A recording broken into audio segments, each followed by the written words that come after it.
Okay, guys, we're back. This is Boca Chica Beach Part 2. Okay, so as in the previous video, um, I took Rusty down to Boca Chica Beach just to kind of get him broke in, get him those new experiences, to get him used to being around that new environment. Because, like I said, he's kind of skittish, he's kind of timid, he's kind of shy.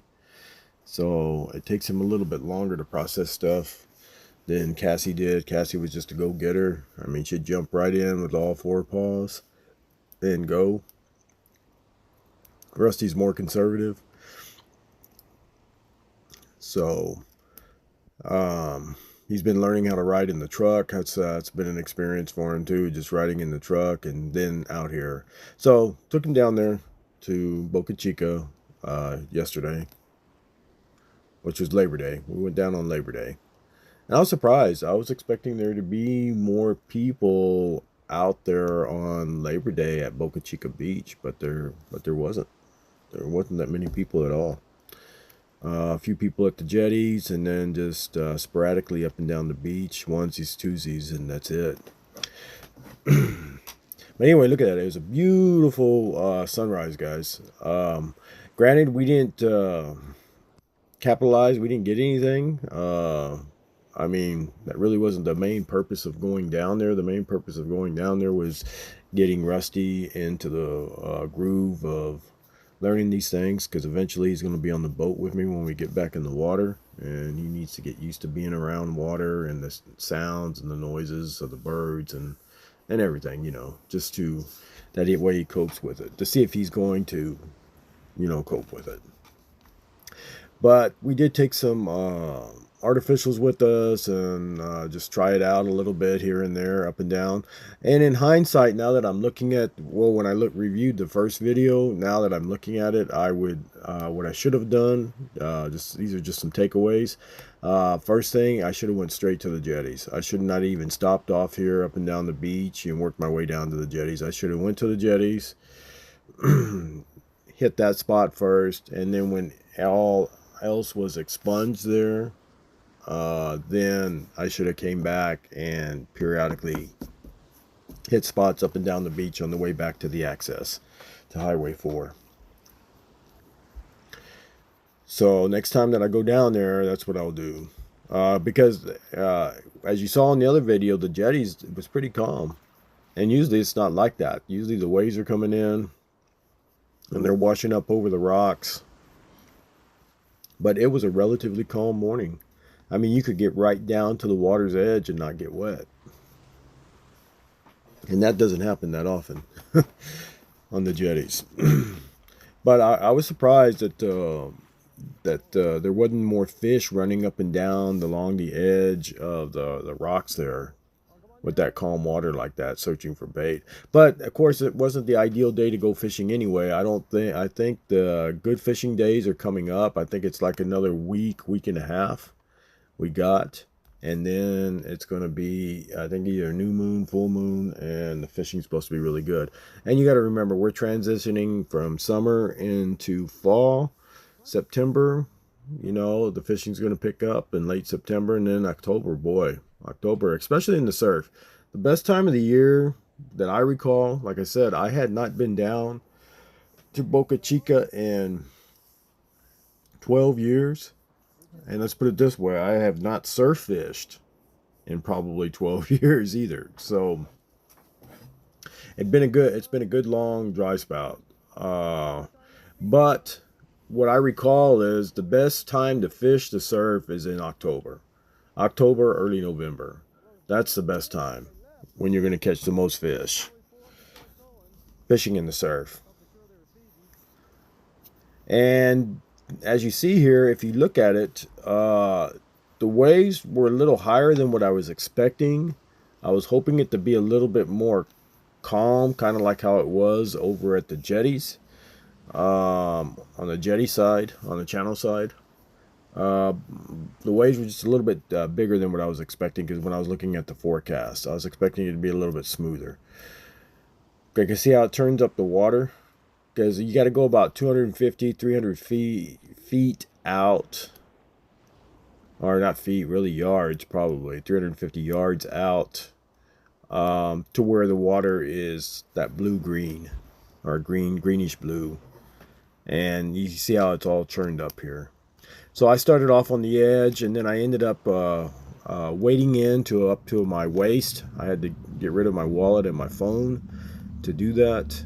And then I was about waist high in the water. And what I was doing was I was working between the waves, and I was looking for bait fish moving and birds dropping down, hitting bait fish, and anything that's tailing out there.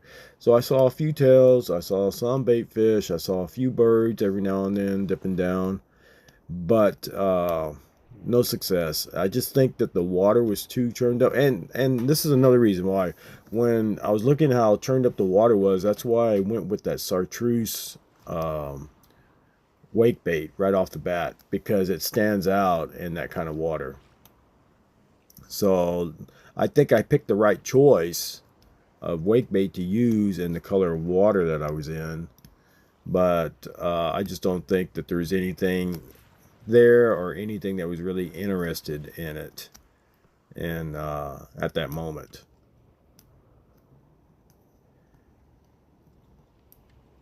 But yeah, Boca Chica Beach. Boca Chica Beach has been part of my fishing life.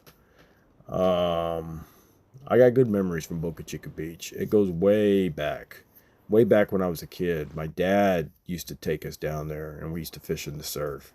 We used to fish at Isla Blanca Park. We used to stay in those old block little buildings that the county would rent for like $16 a day, which those things are long gone. They're not there anymore.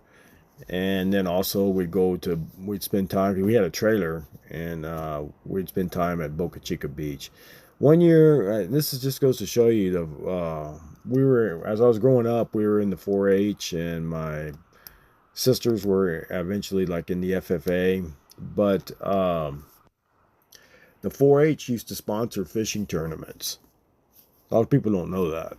That shows you how old I am. So this is back in the 70s. And they used to sponsor a fishing tournament down there at Boca Chica Beach every year. They had their annual fishing tournament.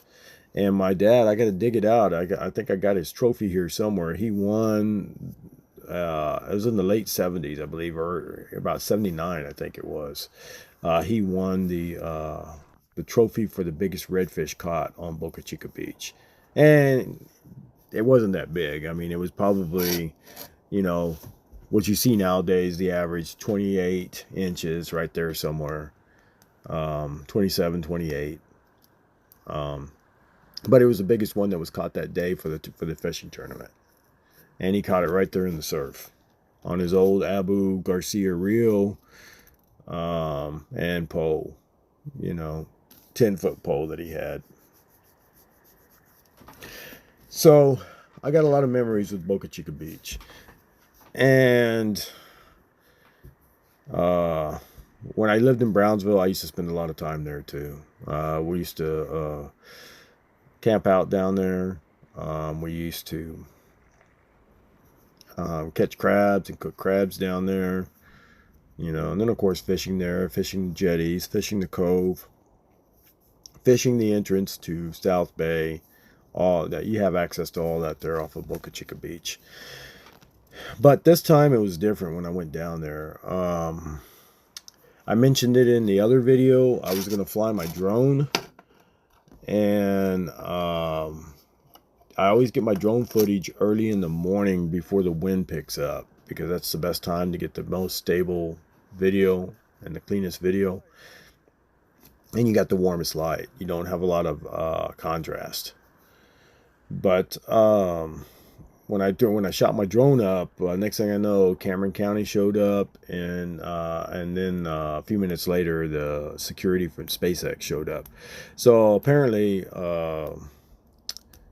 the Boca Chica Beach, completely, all of it is a no-fly zone. When I checked on my Before You Fly app that I had, all it showed was down on the southern end, If you went south on Boca Chica Beach towards the border and the river, all that was in red, and it wasn't a no-fly zone. I mean, it was a no-fly zone. You couldn't fly a drone in that area.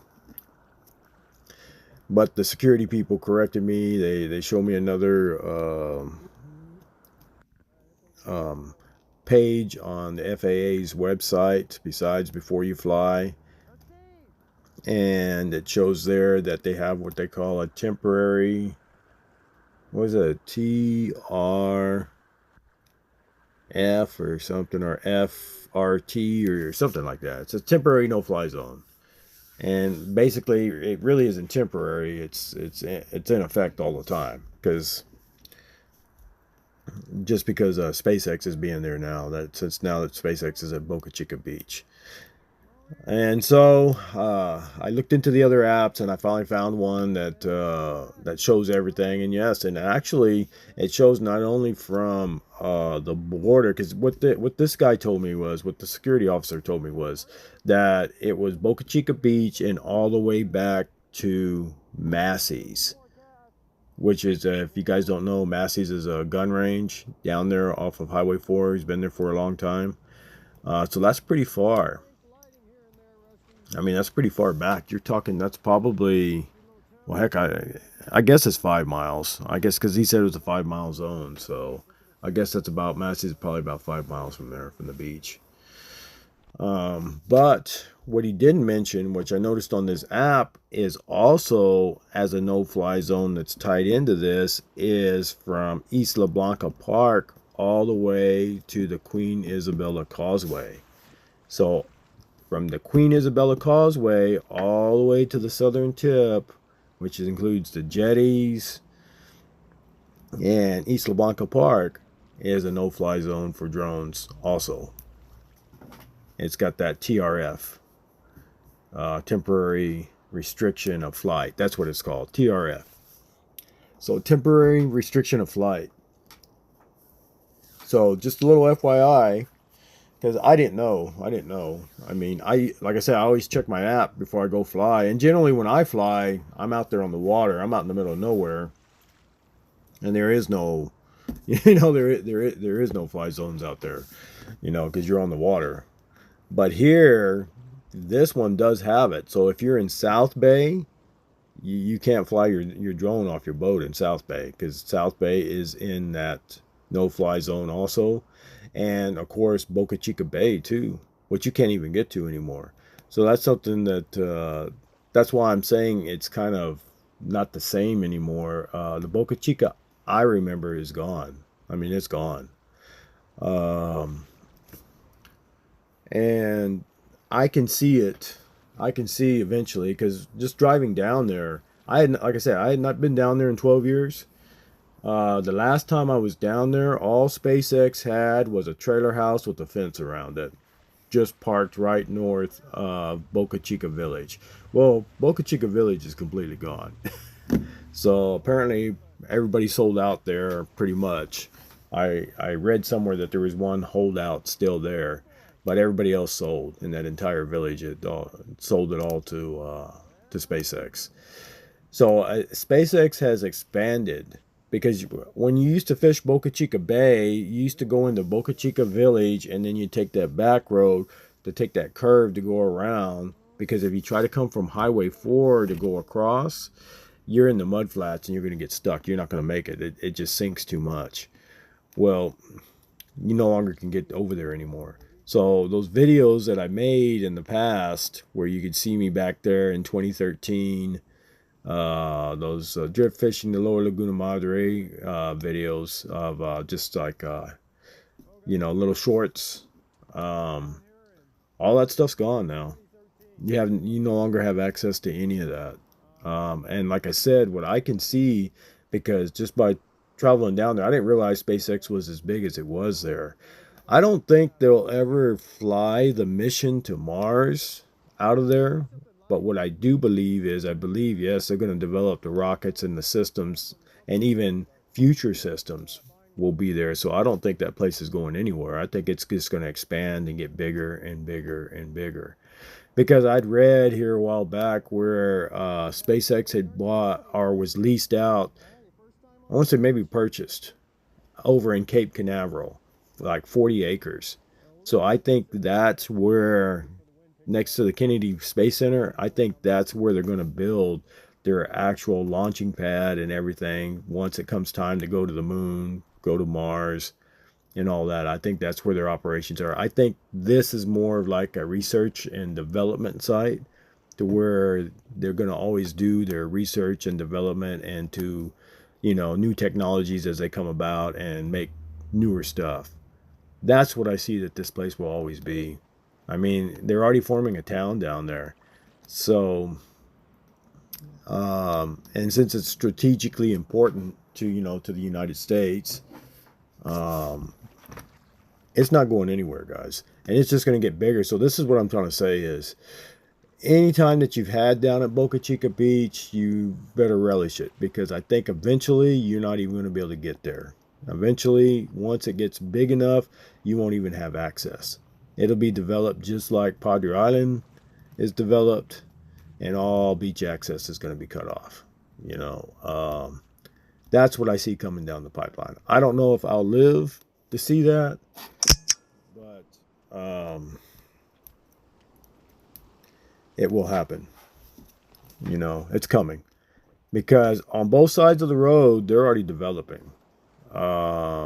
There's big projects going on down there. I didn't realize they were that much invested in it. I thought it was just an offsite, because I hadn't been down there in years. I hadn't really paid attention to it. I mean, it's something to see, because it's completely transformed. um and one thing too, but like I said, I mean, they're smart people. I'm just wondering, like, when the next big hurricane comes, I mean, how it's going to fare down there, because most people don't remember Beulah. It's been so long. The last hurricane we've actually had here that's hit us directly on is 2008 Hurricane Dolly. And that one only had 100-mile-an-hour winds. And look at the damage what that did. 125-mile-an-hour winds. Whereas Beulah had 150-mile-an-hour winds. Up to almost 175, I think it was, where the entire valley was flooded. I mean, underwater. So I was talking to somebody I used to work with years ago. I stopped off because he lives right there by Boca Chica Beach, and we were talking about it on my way back yesterday. And he was like, yeah, he can remember when Beulah hit, and he went down there to go surfing. You couldn't even get down there because the road was completely gone. From Massey's on, it was gone. There was no road because the water was so deep. Everything was underwater down there. I mean, hope we never see a hurricane like that. But if you ever look at the historical photos, it's pretty devastating for us down here. Because I mean, you see houses floating down there, Royal. All cities were underwater. I mean, massive hurricane. So I don't know. All I do know is they have plans, and the Boca Chica that I know is gone. It's not around anymore. The one that I grew up as a kid going down there fishing, and over the years fishing, that Boca Chica is gone. It doesn't exist anymore.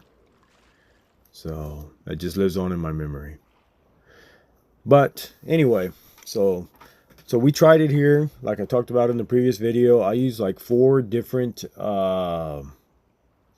artificials here, because all that new artificial bait that I bought, and I was just like trying it out, see how it works in the water. Just giving it a try. I got my old 8.5 foot inshore extreme, or offshore extreme, offshore rod inshore extreme model, with my 360 slammer spin cast reel on it.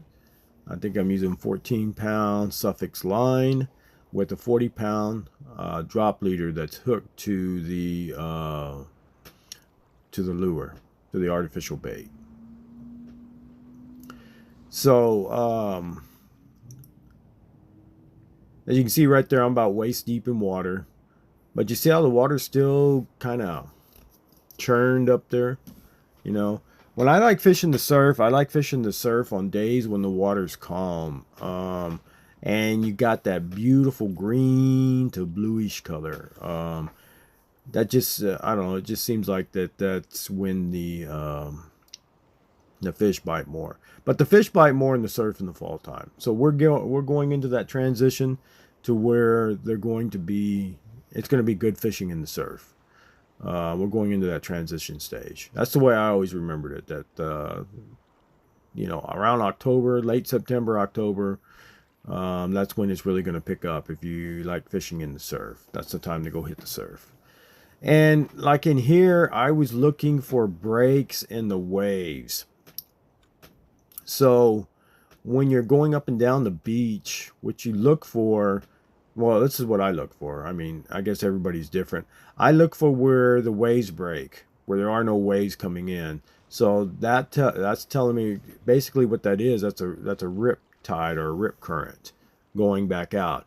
So that's telling me it's deeper there, and there's an open spot, and it's deeper, and it's going to run. So usually fish will be running up and down and across there because bait fish is going to be moving back in both sides, front and back in both sides of the sandbars that run all up and down the coast here. So that's usually what I look for. And easy telltale signs how you find them is just one, watch the waves. Two, when you see big objects that wash ashore, because they're only going to wash ashore in those deeper zones than in the areas that have the sandbars, where the water is deep, then it gets shallow, then it gets deep again, and then it gets real shallow again. So that's what I was fishing. And we were targeting in there, trying to get the lure placed between the waves.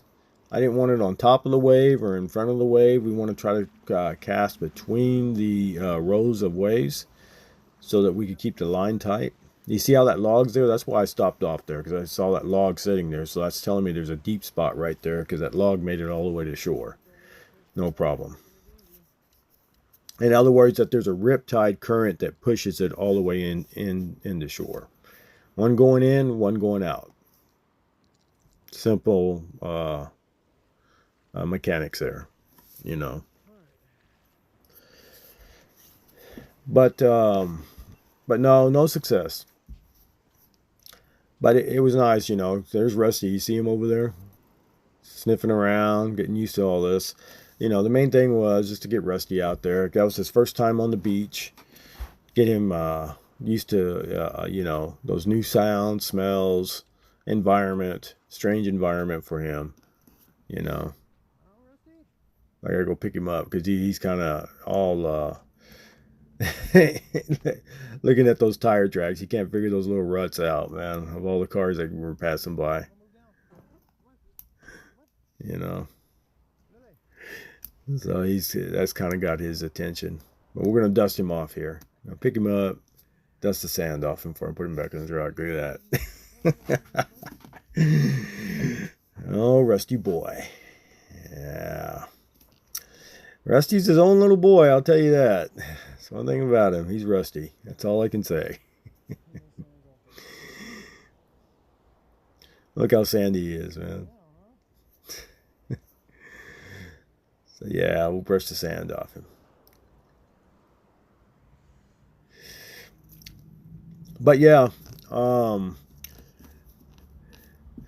enjoy it while you can enjoy it, because I'm telling you, one of these days, you're not even going to be able to get over there and have access to it. Once they get it all developed down there, it'll be just like Padre Island and on the south end, and you're not going to have, except limited little slithers here and there, if even that. Boca Chica Beach is a little bit harder to do because just the way it's set up. There's really only one entrance, and that's the main one on Highway 4 that dead ends into it. You can't go on either side because it's Laguna Atascosa Wildlife Refuge, you know. So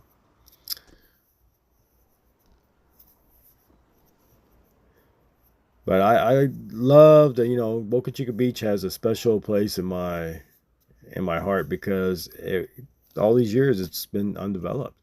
I think there's like 4 or 5 beach houses down there towards the end by the jetties. That's about it. But overall, it's virtually untouched, or was untouched. It's not now, but used to be. And had a lot of good times down there, a lot of good memories.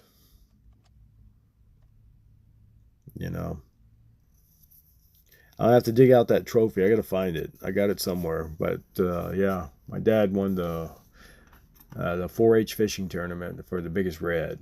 He got the trophy for the biggest red down there at Boca Chica Beach. I guarantee you the 4-H doesn't do that anymore. The FFA, they don't sponsor no fishing tournament or anything like that. And really, you know, the thing is, back in the day, it wasn't about winning money, winning a boat, winning a truck. You know what I mean? It was just you know, about you pay, of course, your entry fee, which it wasn't much. I don't know, $10 or whatever it was.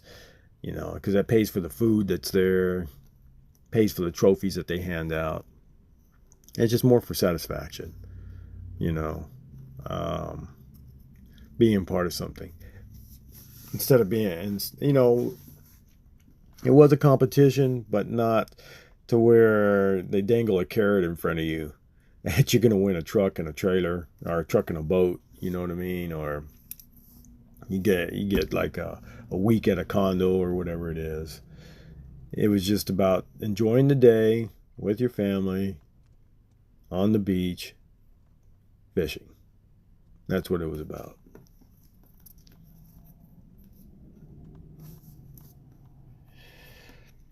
So, anyway, we're moving to the next spot here. As you can see, I forgot I left the camera on. Oh, wow, I thought I had turned it off, but I didn't as we're driving. And I'm looking, that's all I'm doing is I'm driving down the beach and I'm looking for the next break in the wave. And that's where I'm going to stop. And you'll see there's going to be a tree there. So that tells me right there a lot bigger tree than the one that we were just at that we saw that floated in.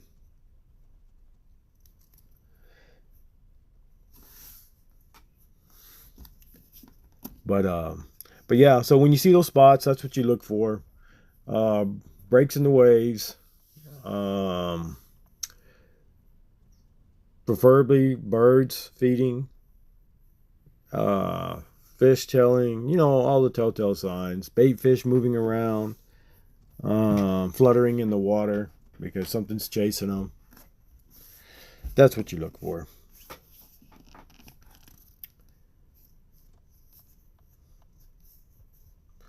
So we'll probably go back again. I'm not sure how I'm going to work it in, but we'll see. I think the next beach video that I'll do will probably be at Andy Bowie, north of Andy Bowie, there between there and the East Cut, and make a video there. I'm not sure when that'll happen, but that'll probably be the next one. Well, not the next one, but the next one in this series of beach fishing. You know, and and really, like I said, this morning, which was yesterday morning, which was Labor Day morning, um, the people that I did see down there, they weren't really catching a lot. I think really the only ones that were catching, which you'll see here later in this video, were the ones that were in the boats out in the middle of the channel at the mouth of the channel where the Gulf of Mexico and the mouth meet at the end of the jetties. Because usually in September, that's when the kingfish come close. The king mackerel, you know what I mean? So, and that's usually that's probably what they were out there fishing. Because every September, you'll see whether it's there at the jetties at Padre Island in Boca Chica or the jetties at Port Mansfield, you'll see people and flats boats and stuff on a calm morning fishing right there where the Gulf of Mexico meets the cut, and it's usually for king mackerel. That's when they usually come in, that close to the shore. Any other time of year, they're usually further out in the water, but for some reason, that time of year in September, early October, they're close to shore there, and you have the opportunity to catch them. And they're good. They're good eating fish. King mackerel, they're good. The only thing is, the bigger they are, the more well, they are big. The king mackerel are big. I mean, so I've caught one before and I've eaten them. And when I used to do offshore fishing, they taste really good. It's just that they're high in metals because there's so much metals and pollution in the water. Those bigger fish retain it more than a small fish does. So you don't want to make a habit of eating it, every week. It's something nice to have every now and then. But they're good eating. They're really good eating. I mean, even a Spanish mackerel is good eating too. When I went to California and I did my series on the different piers that I have that's posted on the site, they caught mackerel there, but it was a different kind of mackerel than the Spanish mackerel that we have here. It looks similar to our Spanish mackerel, but just smaller. And they use them for bait over there, is what they use them for. And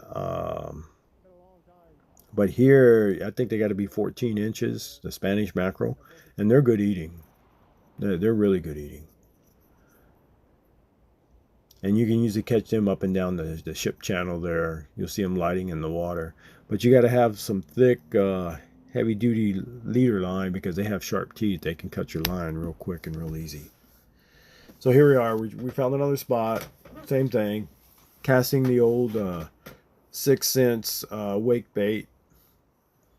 Dirty chartreuse color. But nothing really happening, really. Just covering the zone, covering the area, working it, and it doesn't produce anything. I think I stopped 3 times before I got to the jetties, and it didn't produce no hits, nothing. It didn't produce anything.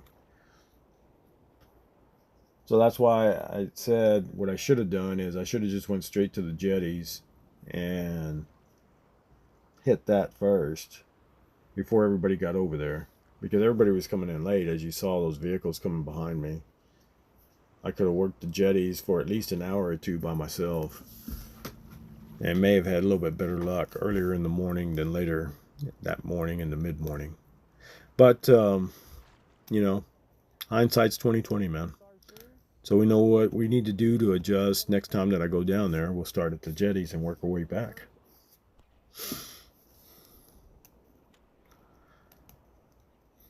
But yeah, look at that beautiful morning. It's still a beautiful day to be down there. It was a beautiful day. The wind was barely blowing, maybe 8 miles an hour, if even that. That's why you have those rolling waves that come up to you every so often. So it was pretty nice to be back down on Boca Chica Beach again.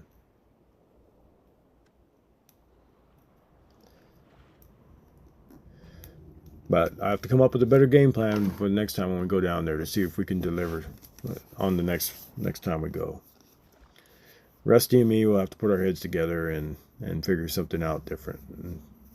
And I'll review this tape and the other one, and I'll get a game plan together, and we'll regroup, and we'll definitely go back down and try it again.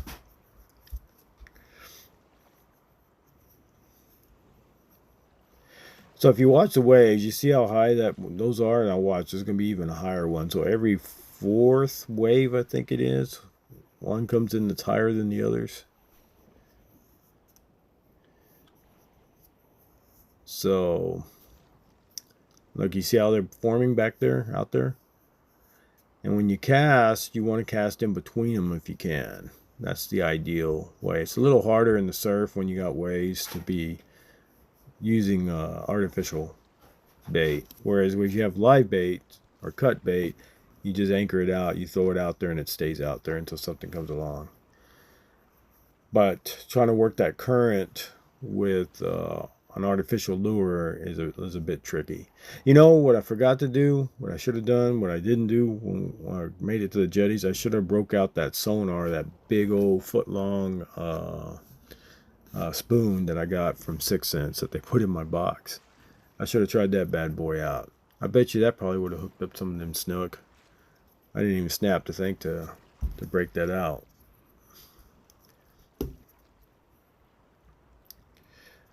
But yeah, Boca Chica Beach, guys. If you haven't ever been, I would go, because eventually you're not going to be able to get down there one of these days. You're just going to hear people talking about it and telling all the stories about how they used to do this and do that down there. And you won't ever get to experience it because eventually it's going to get closed off. It's a fight that you can't win. I mean, it's progress. Things change. You know, that's life. Life changes. And, you know, who's to say if it's for the better, for the worse? But all I do know is nothing stays the same. It always changes. I mean, look, Cassie's gone. Cassie been with me for a long time. And she's gone. So it's changed. We just move on. And life keeps moving on. But I would definitely go down there, guys, if you haven't been, to experience it. Because it's the only pristine beach that we have here in the valley. Everything else is developed. You go to Padre Island, it's developed. You got to go way up north on it. But here, it's right there, the access. Highway 4 ends right into the Gulf of Mexico. And then if you go down towards the river, you can see where the Rio Grande River is. There used to be a spot down there that was really good. Another thing that I could talk about here that I didn't talk about also, that where you would know that there would be like a deep gut, that you would think that fish would be moving along between these bars, and there's a deep gut there where you see shells. Where you see shells are come to the shore, because you'll go down the beach and you notice there's no shells. Maybe a onesies, twosies here, but then all of a sudden you'll come to a spot on the beach and there's a bunch of broken shells just littered everywhere there. Well, that's deep water right there. There's a deep gut right there that lets that flow into the shoreline and to build up on the shoreline. And you know fish are going to be hanging there. They're going to be moving all along there because the water is moving so swift. The bait fish are going to be moving through there. And of course, what's going to be following the bait fish? A predator fish will be. And there's only one spot at Boca Chica Beach. In one of the videos, one of my little short videos that I did about drift fishing the Lower Laguna Madre, there's a picture in there where you can see that there's just nothing but broken seashells on the floor. That's at Boca Chica Beach.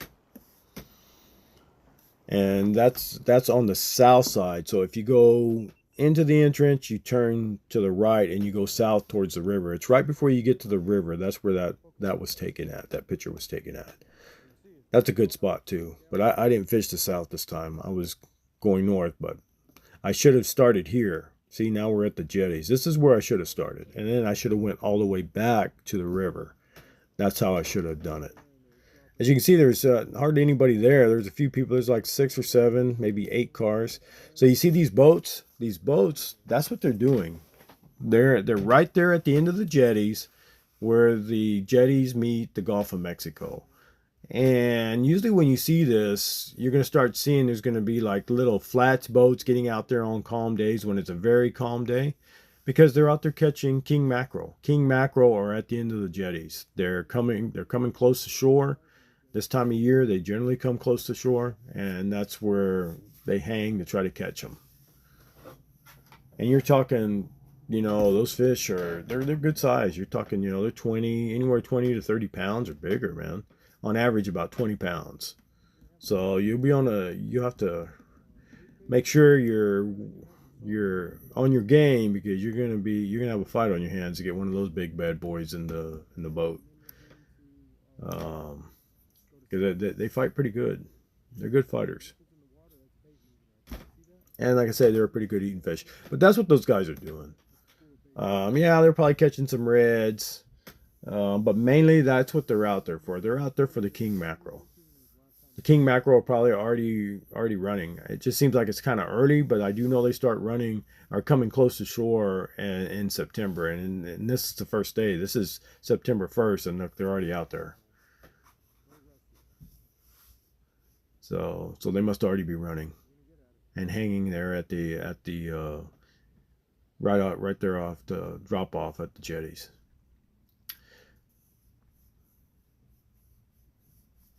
But yeah, another thing too, if you are going to go down there, just a little FYI, make sure you have a 4x4. No, don't attempt to be going all the way down here in a 2-wheel drive vehicle, because if you saw on that shoreline, there are some areas that you couldn't stick close to the hard sand, that you had to get up and over and go into the soft sand and then back and over into the hard. So just make sure you got a 4-wheel drive. I would not attempt it in anything less than a 4-wheel drive, because it's probably not going to turn out well for you. Especially when you get there and you make that curve by the jetties. The sand's pretty loose there, on its way to the cove. So look at this water. Look at this. See, so this is something I want to talk about. I should have came here first thing in the morning, because you usually can't do this. You see how I'm right next to the water? You usually can't do that. The water is coming in and the waves are hitting and cracking against the rocks, and the water's coming up over the rocks. So you usually got to stand back about 5 or 6 feet from where I'm at. And I'm right there. I'm right at the water level. And I was working this edge back and forth, and you know, and that's why it kind of got me, like, I don't understand it. It would seem like, as calm as this water is, and it has a little bit of clarity. You can see down about 3 or 4 feet into the water. It's that clear. You would think that there would be game fish working that edge of that rock up and down, looking for, bait fish. And this is the only semi-success. It wasn't a complete success, but I did pique the interest. This is the area here was where I was having those snook. I had it happen to me like 5 or 6 times, and using that chartreuse, dirty chartreuse wake bait, and the Provoke 106 slow sink, which was the blood red one. I had big snook follow it. They would never commit to it, but they were right behind it, just tailing it, looking at it, watching it, and just following it. It piqued their interest. So I couldn't figure out how to make it strike. But as soon as I brought it up, it would turn off, and they'd go, because of course the fish would see me. As soon as I got the lure right back over there, they'd turn off as soon as it got close to the rocks. But there was some big snook that were running along them rocks there, and I just couldn't develop the right platform to capitalize on that and to get that fish to strike. Beautiful snook. I mean, big ones. I'm not talking, a 20-inch one. I'm talking it's upwards of 27 and to 30 and a little bit over 30 inches. They were big size.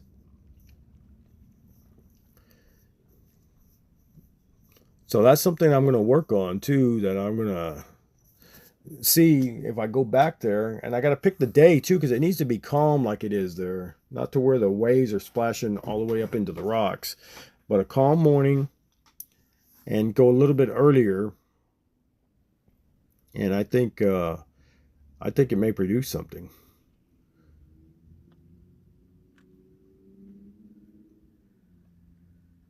But working those rock edges, generally, you know, you should be able to get something there eventually, you know. It's just like I said, the day I picked, which was yesterday, the first, wasn't the best day to be going fishing. I just wanted to get Rusty out and get him used to the new experience for him. But now my fishing brain's thinking, like, hey, you know, when the water's calm like that, and you know what I should have had? All I had was that one soft plastic. But I should have taken some of my other lures that dive deep, and like I said, I should have used that big old sonar spoon, that foot long sonar spoon that I got from 6 Cents as I put in my box. I should have tried that bad boy out. That would have been a good place to do that at, right there. And I think I had it in the truck, but I didn't snap to put it in there and try it. But that's the only highlight of my day. When it comes to actual fish, is that they were looking at it, but they never committed. I could never get them to commit. So how I was presenting it was wrong. How I was offering it up to them also, I wasn't doing it right, because the fish knew, like, hey, this isn't a live bait. This isn't a real bait. This isn't something I don't. This isn't something that I eat. You know what I mean? It was interested. It caught its eye because of the motion in the water, that it moved like a bait fish. But that shows you how smart snooks are. But it knew ultimately it wasn't a bait fish. It wasn't something that it would normally eat, and that's why they never committed. So I have to get a different technique or a different type of lure, because you don't catch big snook like that with fishing on bottom with cut bait, man. Now, if you had a live croaker, probably, that you could float out there, because I know there's a lot of people that like fishing live croaker, you would probably produce something with that you just free floated out there and let it swim around. But see, it's a beautiful morning. Beautiful morning. And just no success. No success. Couple of highlights. Things for me to ponder that I can get better with my technique when it comes to fishing for snook. But other than that, it's a beautiful day.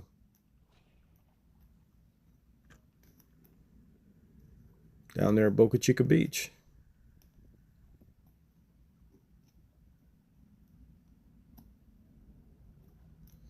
So I'm just doing a regular slow retrieve. And you see that wake bait is doing what it's supposed to be doing. I mean, it's working perfectly. It's fluttering in the water, making a lot of motion.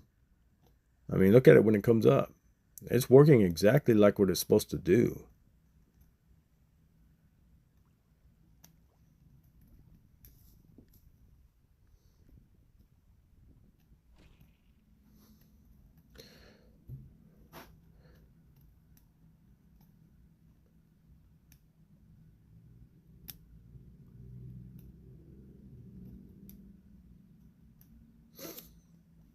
And just retrieving it, regular retrieve.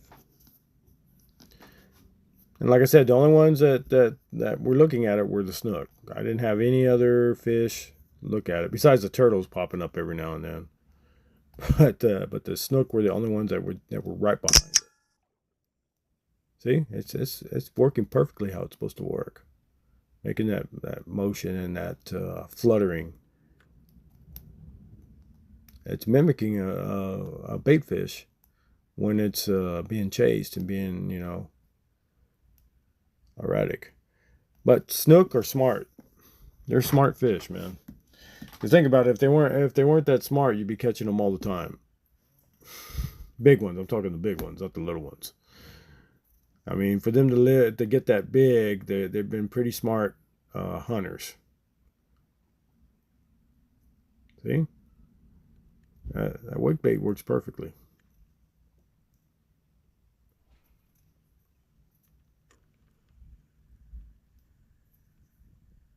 Yeah, but that's how the day fell, guys. Fishing was slow. I don't think anybody was catching anything. I didn't see anybody catching anything. They may have caught later in the day when I left. But at that time, no, no. Look at that. Look at that. That thing's perfect the way it's working. I can't wait to try that out in the flats. I know that thing's gonna, you know, it's gonna be a hit out in the flats. Look at that turtle right there. You see that turtle coming up? Saw plenty of turtles, guys. They love eating all that algae off the side of the rocks there. Bunch of turtles coming up for air and then going back down, and they're feasting on the algae and the growth on the side of those granite rocks. Anyway, we're gonna have to cut it off here. I've been rambling, but one of these days, Rusty and me will see you guys out drift fishing the Lower Laguna Madre. Y'all have a good day.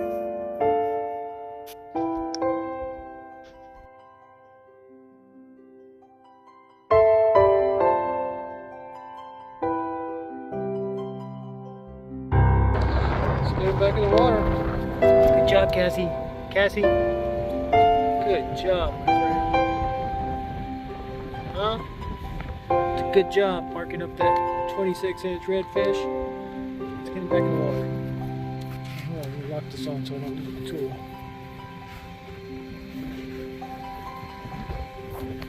Good job, Chica.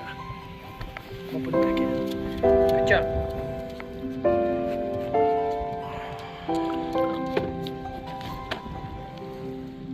That beautiful fish.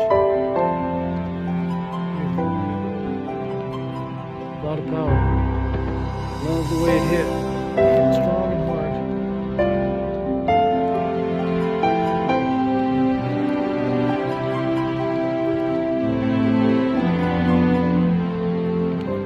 Oh, baby.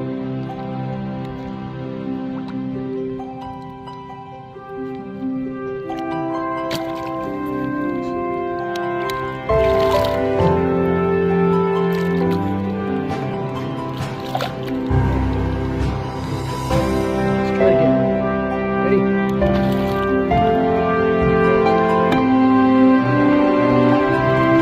26-inch red, Chica. Good job.